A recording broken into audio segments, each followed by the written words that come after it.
Assalamualaikum warahmatullahi wabarakatuh. Bismillahirrahmanirrahim.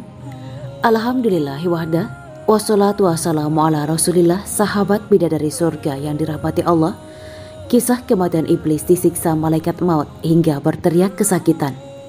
Tonton video ini hingga akhir agar tidak sesat. Iblis awalnya tinggal di surga. Ia dikenal sebagai ahli ibadah yang luar biasa hingga diberi nama Azazil. Karena kedurhakaan dan kesombongannya, Allah mengeluarkan dari surga dan menjadi makhluk terhina. Ia pun memohon kepada Allah agar umurnya ditangguhkan sampai hari kiamat.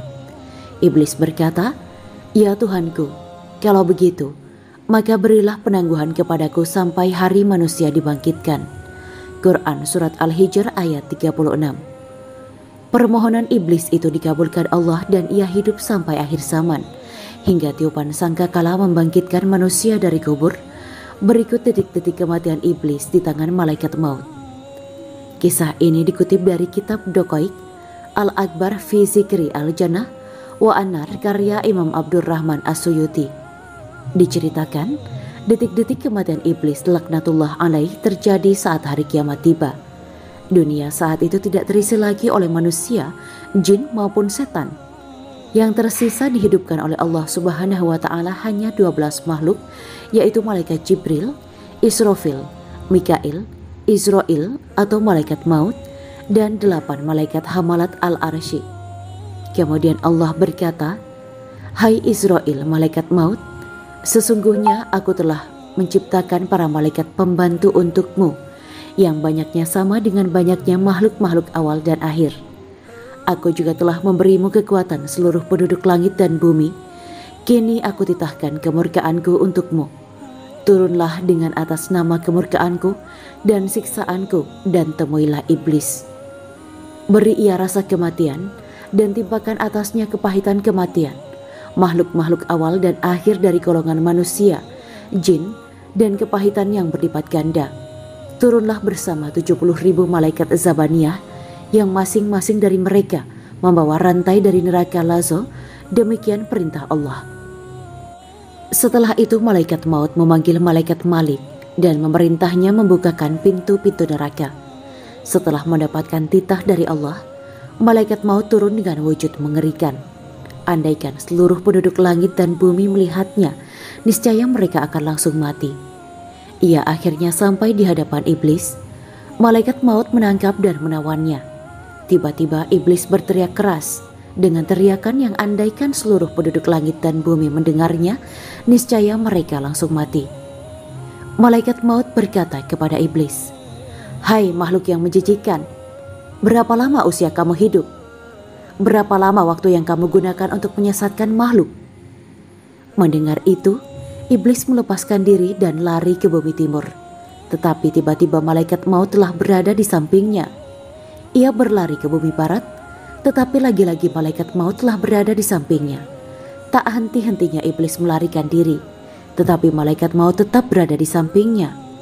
Kemudian iblis berlari dan berdiri di tengah-tengah bumi dekat kuburan Nabi Adam alaihissalam dan berkata, "Hai Adam, gara-gara kamulah aku menjadi makhluk yang terkutuk, terlaknat dan tertolak."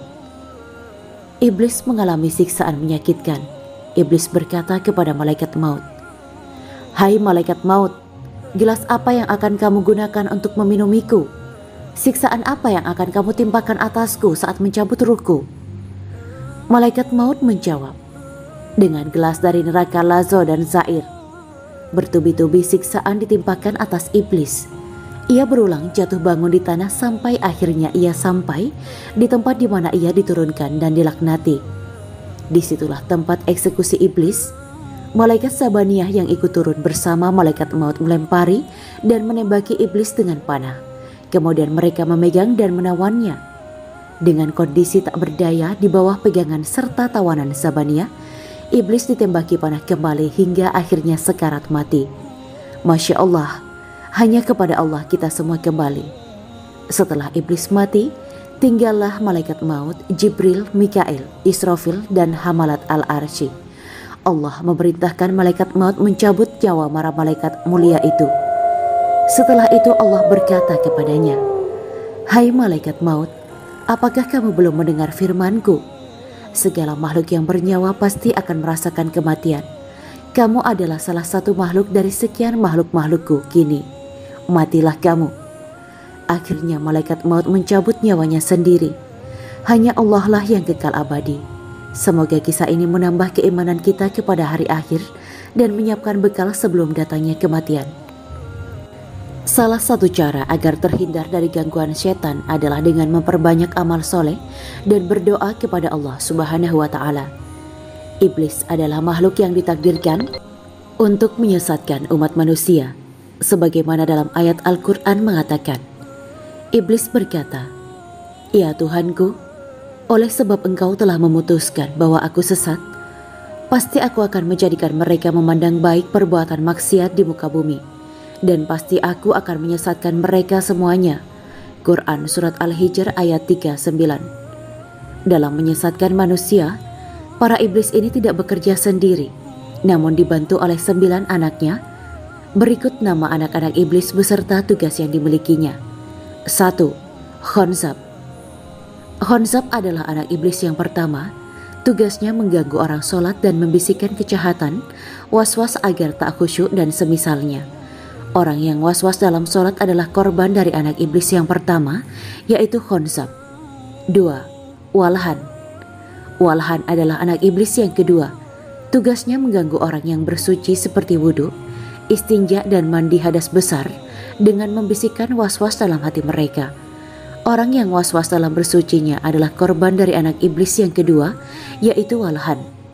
3. Zalanabur. Anak iblis yang ketiga ini bertugas di pasar. Zalanabur ini mengajak penjual berbuat curang, bersumpah palsu, memuji barang dagangan dan lain-lain. 4. Akwar. Tugasnya mengajak orang melakukan zina dengan cara meniup kemaluan laki-laki supaya naik syahwat dan melemahkan perempuan agar tak mampu menolak gejolak syahwat laki-laki tadi, sehingga terjadilah persinahan. Na'udzubillah. 5. Wasnan adalah anak iblis yang kelima. Tugasnya menggoda orang yang ingin berbuat baik seperti sholat, belajar, dan sebagainya untuk tidur atau malas, dengan cara memberatkan kepala dan kelopak mata seseorang, sehingga kepala dan mata terasa berat serta sangat mengantuk pun memberikan kesegaran terhadap seseorang yang ingin melakukan kejahatan. Ketika kita mengantuk dalam ibadah atau belajar dan semangat dalam kejahatan, kita sudah menjadi korban anak iblis yang bernama Wasnan. 6. Tabar. Tugasnya mengajak orang yang terkena musibah untuk menjerit, menampar pipi, dan perbuatan-perbuatan lainnya yang menunjukkan ketidaksabaran atas musibah yang menimpa. 7. Dasim adalah anak iblis yang ketujuh. Tugasnya antara lain ikut makan ketika seseorang tidak membaca basmalah, ikut masuk ke dalam rumah ketika tak baca basmalah, dan saat Dasim sudah di dalam, dialah yang akan mengadu domba suami istri yang dapat menimbulkan perceraian. Solusinya supaya tak didalangi Dasim untuk bercerai adalah dengan membaca basmalah ketika suami atau istri masuk ke rumah. Ikut tidur satu kasur apabila tak baca basmalah saat hendak tidur. Ikut memakai pakaian seseorang apabila tidak dilipat ataupun tak membaca basmalah ketika meletakkan pakaiannya. Ketika pakaian tak dilipat dan tak baca basmalah saat meletakkannya, maka Dasim akan ikut memakai pakaian kita, sehingga pakaian kita akan mudah terlihat jelek. 8. Matun adalah anak iblis yang tugasnya mengajak orang berbohong. 9. Abyad memiliki tugas menggoda para ustadz dan dai. Setelah mengetahui tugas-tugas anak iblis yang berambisi menyesatkan umat manusia ini, mudah-mudahan kita dapat mencegahnya dan senantiasa memohon perlindungan kepada Allah Subhanahu wa Ta'ala. Allah Subhanahu wa Ta'ala berfirman, "Kemudian aku, iblis, akan mendatangi mereka dari muka dan dari belakang mereka, dari kanan dan dari kiri mereka, dan engkau tidak akan mendapati kebanyakan mereka bersyukur atau taat." Quran Surat Al-A'raf ayat 17. Iblis mendatangi manusia dari arah depan, belakang, kanan dan kiri untuk menyesatkan manusia. Ada satu arah lagi yang tak disebutkan iblis, yaitu arah atas, sebab itu adalah arah kita berdoa kepada Allah. Karena hendaknya kita rajin beribadah dan berdoa, insya Allah kita akan selamat dari rayuan dan godaan iblis juga anak-anaknya.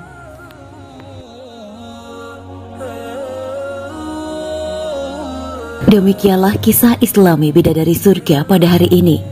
Jangan lupa like, share, dan tinggalkan komentarnya agar kami semakin bersemangat dalam membuat konten yang lebih baik lagi dan dapat diambil ilmunya.